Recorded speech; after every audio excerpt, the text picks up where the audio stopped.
What's up, Peace Bump? So for today's video, I'll be teaching you how to create this effect. There, the motion text. So let's get started.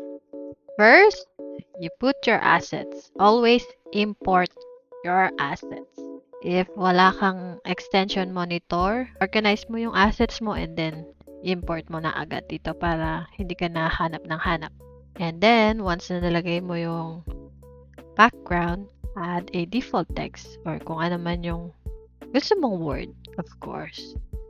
And then, once na nalagay mo na yung word na gusto mong emotion up, compound mo na siya. Compound mo yung text. Okay? To do that, Alt-G. As always, Alt-G.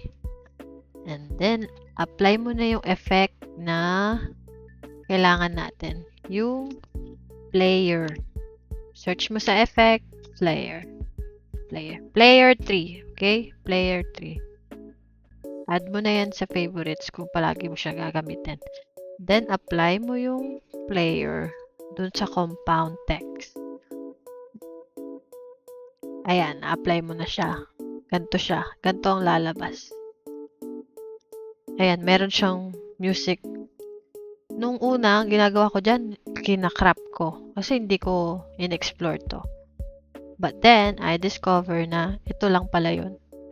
Itong texture. Ayan. I-zero out nyo lang yung texture. Mawawala na yung dito, effect. So, yun lang. Ganyan lang siya. So, explore mo lang ulit. Mag-explore ka lang ulit. Like, yung glow. Kung ayaw mo ng glow, alisin mo siya. Yung speed, kung gusto mong mas mabagal. Yan. Kung gusto mo ng mas mabilis.